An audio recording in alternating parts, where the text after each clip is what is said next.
मैंने मना किया आपको कि आप घर मत आइए? 8 महीने से आप अपने माँ बाप से बात नहीं कर रहे थे, अपने मुंह बोले भाई के लिए अपने दूसरे से, अपनी माँ से बात ना करके दूसरे की माँ से बात कर रहे हैं, दूसरे के भाई से, अपने भाई से ना पूछ के, अपने बाप से ना पूछ के, और आप अपने आप को बड़ी महान समझ रहे हैं। तब वो भाई बाप वाला प्यार कहाँ गया था, माँ वाला प्यार कहाँ गया था? और इनके माँ बाप एकदम चुप थे। क्यों? भाई वो डरते हैं, उनका बेटा पैसे वाला है, उनके बेटे ने घर बनाया है, कहीं उनका बेटा उनसे नाराज ना हो जाए, कहीं उनका बेटा उनके घर से ना निकाल दे। इस बात का डर उनके माँ बाप के अंदर है। भाई बेटा पैसे वाला है और छोटा बेटा पैसे वाला नहीं है, लेकिन करता सब कुछ छोटा बेटा ही है। करता सब कुछ छोटा बेटा ही है। ये हो गया। उसके बाद से सब कुछ हो गया।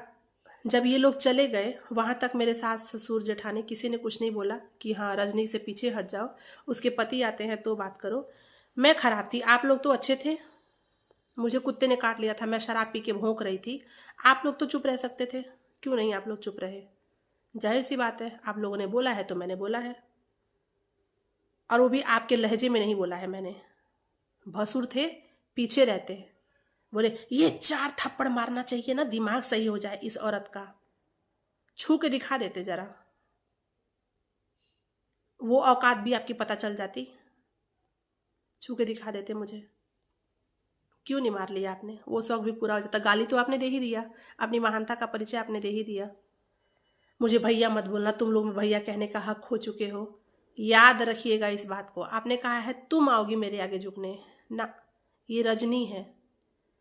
पत्तल चाटने वाला काम रजनी का नहीं है। मिश्रा खानदान की हूँ, पत्तल चाटने वाला काम मेरा नहीं है। आप खुद कर्जों तले दबे हुए हैं, जिसका आप साथ दे रहे हैं उसके कर्जे तले आप दबे हुए हैं।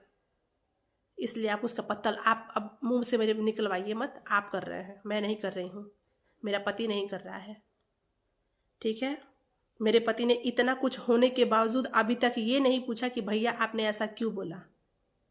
ऐसा नहीं है कि वो इनके अंदर हिम्मत नहीं है, ऐसा नहीं है।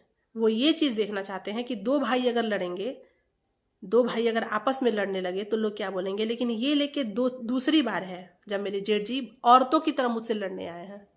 ये दूसरी बार है, एक बार पहले भी ऐसा हो चुका है।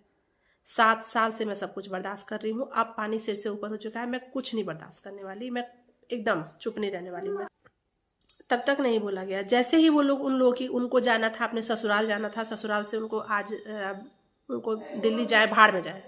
मैं इतना बोल रही हूँ, भाड़ में जाए। मेरी उससे जहां मर्जी जो जाए, मुझे कोई फर्क नहीं पड़ता, किसी से मुझे कोई फर्क नहीं पड़ता। लेकिन जो अगर एक बोलेगा, झूठ जो बोलेगा,